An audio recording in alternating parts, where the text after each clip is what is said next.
오늘의 말씀은 사도행전 10장 17절부터 33절 말씀입니다. 할렐루야. 오늘 하루도 여러분 삶 가운데 하나님의 은혜와 평강이 함께하길 축복합니다. 베드로는 기도하는 중에 환상을 보았습니다. 그 환상은 3번씩이나 부정한 음식이 담긴 보자기를 내려보내시면서 받아먹으라 그렇게 말씀하신 것이었습니다. 베드로가 고민하기 시작했습니다. 더군다나 그 환상은 3번씩이나 반복되었습니다. 내가 깨끗하게 했는데 네가 왜 더럽다고 하느냐. 그렇게 3번씩이나 환상이 반복됐는데도 불구하고 베드로는 잘 믿어지지 않습니다. 이것이 전통입니다. 제사를 드려야 되느냐 아니냐, 이것이 단순한 문제가 아니죠. 수천 년 동안 해왔던 전통이기 때문에 이 전통을 따라야 하느냐, 하나님의 말씀을 따라야 하느냐, 여기에는 베드로처럼 심각한 고민이 있을 수밖에 없습니다. 베드로가 이렇게 고민하고 있었을 때 누가 찾아옵니까? 17절 18절 베드로가 본 바 환상이 무슨 뜻인지 속으로 의아해하더니 마침 고넬료가 보낸 사람들이 시몬의 집을 찾아 문 밖에 서서 불러묻되 베드로라 하는 시몬이 여기 유숙하느냐 하거늘. 그때 마침 고넬료가 보낸 사람들이 베드로가 묵고 있었던 무두장이 시몬의 집 문 앞에 도달했습니다. 그리고 그들이 베드로를 찾았죠. 얼마나 성령의 놀라운 절묘한 역사입니까? 그때 성령께서 베드로에게 말씀하십니다. 19절 20절 베드로가 그 환상에 대하여 생각할 때에 성령께서 그에게 말씀하시되 두 사람이 너를 찾으니 일어나 내려가 의심하지 말고 함께 가라. 내가 그들을 보내었느니라 하시니.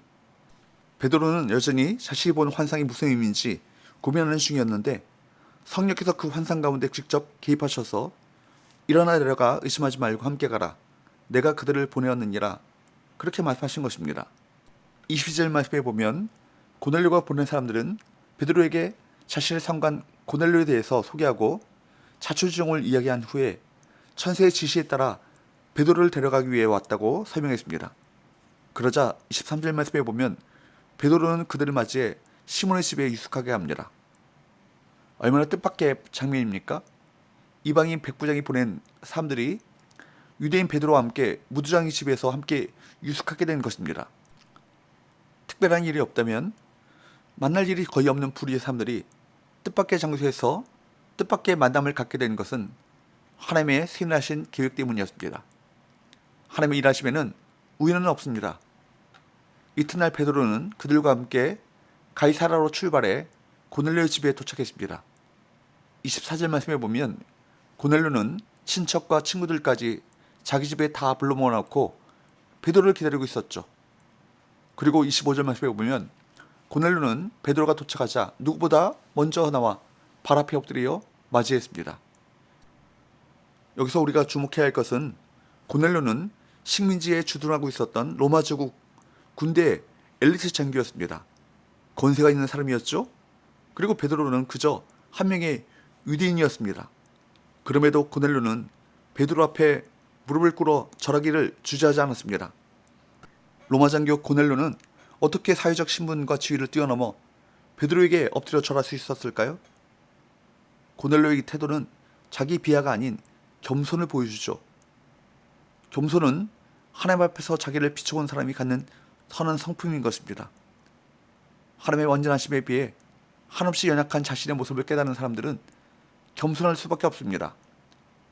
하나님을 향한 경외심을 갖게 된 사람들은 또한 다른 사람들도 존귀하게 여기고 하나님께서 세우신 사람, 하나님께서 보내신 사람들을 존귀하게 여깁니다. 고넬료가 베드로에게 엎드려 절하는 것은 죽게 대하듯 베드로를 대했기 때문입니다. 톨스토이는 겸손한 사람보다 더 강한 사람은 없다. 그리고 그런 사람은 하나님께서 함께 하시는 사람이다 라고 말했습니다. 하나님은 겸손한 사람을 사랑하시죠. 그래서 더 큰 은혜를 그에게 부어주신 것입니다. 그만큼 고넬료는 마음의 준비가 충분히 된 사람이었습니다.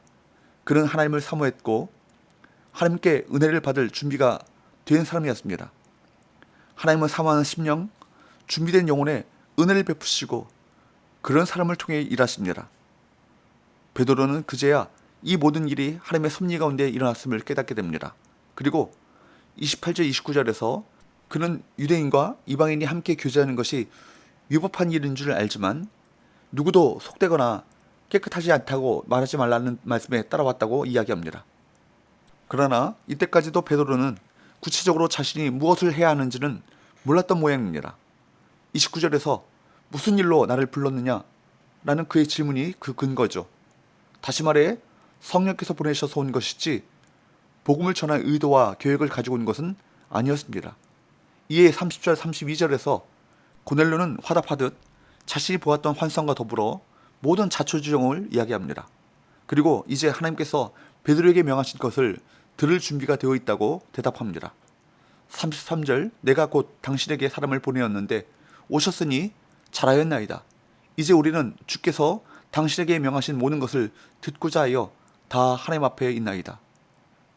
복음을 들려달라고 이방인이 먼저 요청하는 것입니다. 그리고 여기 고넬료가 고백하는 말을 한번 주목해 보십시오. 이제 우리는 주께서 당신에게 명하신 모든 것을 듣고자 하여 다 하나님 앞에 있나이다. 당신 앞에 있다고 말하는 것이 아니라 주께서 당신에게 말씀하신 모든 말씀을 듣고자 하여 하나님 앞에 있습니다. 이렇게 말하는 것이죠. 이런 자세가 당연히 말씀 속에서 하나님의 살아있는 음성을 듣게 되는 것입니다. 이제 이 모든 일이 하나님께서 계획하시고 개입하신 의도적인 만남인 것으로 드러났습니다. 베드로가 해야 할 일이 분명해졌습니다. 이방인에게 복음을 전하지 못할 이유가 없어졌습니다. 이 모든 과정에서 세상 모든 사람이 차별 없이 복음 듣기를 아버지 하나님께서 얼마나 간절히 원하시는가 이걸 알 수 있습니다. 세상을 이토록 사랑하셔서 독생자 예수 그리스도를 아낌없이 내어주셨던 하나님께서는 예수 그리스도를 믿기만 하면 구원을 얻는다라고 하는 이 복된 소식을 차별 없이 전하라고 지금도 우리에게 명하고 계십니다. 우리가 지금 있는 장소와 때가 우연처럼 보일 수 있습니다. 뜻밖의 장소, 예상치 못한 인생의 걸음을 걷고 있다고 생각할 수도 있습니다. 그러나 하나님은 선하신 계획 가운데 하나님의 나라와 그 의를 위해 우리를 지금 이곳에 보내셨습니다. 복음을 듣고자 하는 수많은 고넬료가 우리 주변에 있습니다. 지금이 그들에게 복음을 전할 가장 좋은 때인 것입니다. 기도합시다.